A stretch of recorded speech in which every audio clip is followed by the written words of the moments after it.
السلام علیکم ورحمۃ اللہ وبرکاتہ۔ آج انشاءاللہ العزیز ہم اپنے کورس کا اگلا سبق پڑھتے ہیں کہ جس کے اندر ہم دیکھیں گے کہ جو ہم پڑھ رہے تھے کہ اسم عربی زبان اس کو اہل زبان نے چند گروپوں کے اندر تقسیم کیا تھا، اور وہ گروپ 3 تھے۔ پہلا اسم، دوسرا فعل، تیسرا حرف۔ تعریفات آپ کو یاد ہوں گی، بالکل آسان تھی۔ اسم کی تعریف کسی آدمی کا، کسی جگہ کا، کسی صفت کا یا کسی کام کا نام اسم کہلاتا تھا، ٹھیک ہو گیا۔ اسی طرح فعل کی تعریف بھی آپ کو یاد ہوگی کہ کسی کام کا کرنا یا واقع ہونا اور اس میں کوئی 3 زمانوں میں سے ایک زمانہ پایا جاتا ہو تو وہ فعل کہلاتا ہے۔ اور حرف وہ بامعنی لفظ ہوتا ہے، لیکن وہ محتاج ہوتا ہے اسم یا فعل کا، اکیلا وہ معنی دیتا ہے لیکن استعمال نہیں ہو سکتا، اس کی سمجھ نہیں آتی جب تک کہ اس کو اسم یا فعل کے ساتھ ملا نہ دیا جائے۔ تو تعریفات آپ کے سامنے آ چکی تھی۔ کل اسم کے بارے میں میں نے 4 باتیں آپ کے سامنے عرض کی تھی۔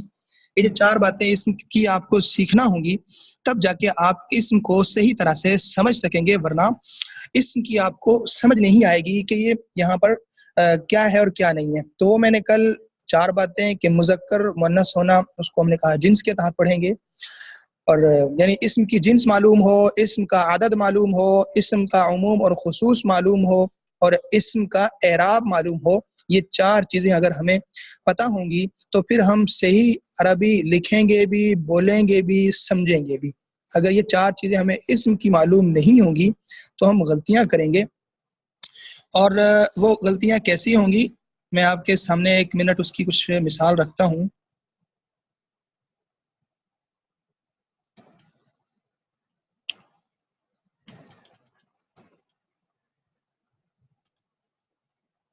یہ دیکھیے جی، میں نے کل بھی یہ بتایا تھا کہ اب دیکھیں یہاں پر یہ دیوار گر گیا۔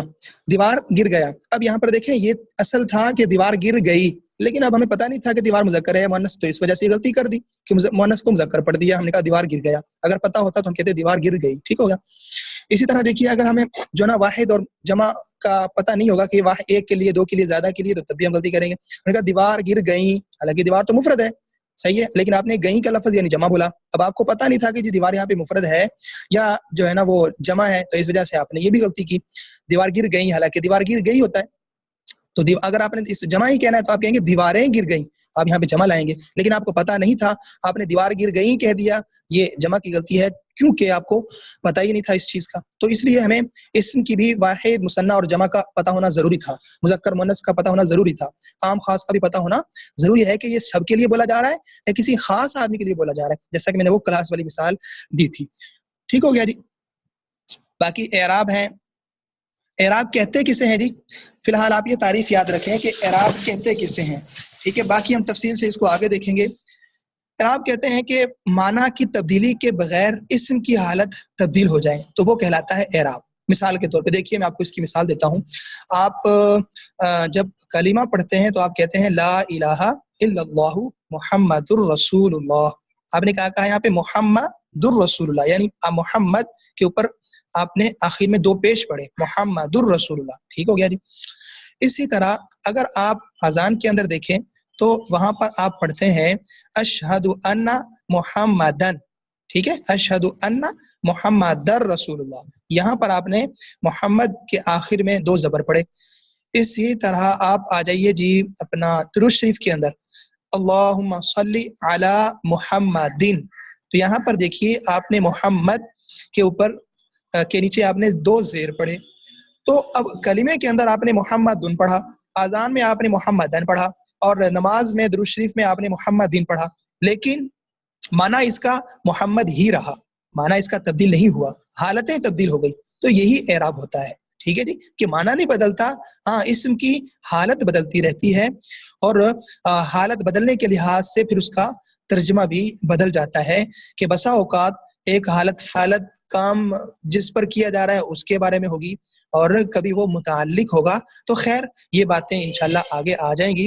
فی الحال آپ کو یہ سمجھ لینا ہے کہ اعراب کہتے کسے ہیں، تو وہ بالکل آسان ہے کہ معنی نہیں بدلتا، اعراب بدل جاتا ہے، یہ اعراب کہلاتا ہے، ٹھیک ہو گیا جی۔